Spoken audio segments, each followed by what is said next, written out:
ونعوذ بالله من شرور أنفسنا ومن سيئات أعمالنا من يهده الله فلا مضل له ومن يضلل فلا هادي له وأشهد أن لا إله إلا الله وحده لا شريك له وأشهد أن محمدا عبده ورسوله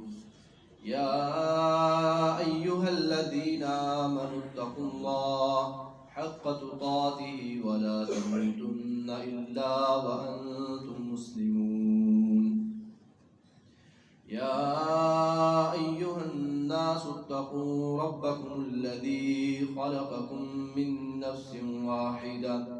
وخلق منها زوجها وبث منهما رجالا كثيرا ونساء واتقوا الله الذي تساءلون به والأرحام إن الله كان عليكم رقيبا يا أيها الذين آمنوا اتقوا الله وقولوا قولا سديدا يصلح لكم أعمالكم ويغفر لكم ذنوبكم ومن يطع الله ورسوله فقد فاز فوزا عظيما أما بعد فإن خير الحديث كتاب الله وخير الهدي هدي محمد صلى الله عليه وسلم وشر الأمور محدثاتها وكل محدثة بدعة وكل بدعة ضلالة وكل ضلالة في النار اللهم صل على محمد وعلى آل محمد كما صليت على إبراهيم وعلى آل إبراهيم إنك حميد مجيد اللهم بارك على محمد وعلى آل محمد كما باركت على إبراهيم وعلى آل إبراهيم إنك حميد مجيد أعوذ بالله السميع العليم من الشيطان الرجيم من نفخه ونفثه وهمزه للفقراء الذين أحصروا في سبيل الله لا يستطيعون ضربا في الأرض يحسبهم الجاهل أغنياء من التعفف تعرفهم بسيماهم لا يسألون الناس إلحافا وما تنفقوا من خير فإن الله به عليم عن أبي هريرة رضي الله عنه قال سمعت رسول الله صلى الله عليه وسلم يقول لأن يغدو أحدكم ويحتب على ظهره ويتصدق ويستغني به من الناس خير له أن يسأل رجلا فأعطاه أو منعه واليد العليا أفضل من اليد السفلى وابدأ بمن تعول أو كما قال صلى الله عليه وآله وسلم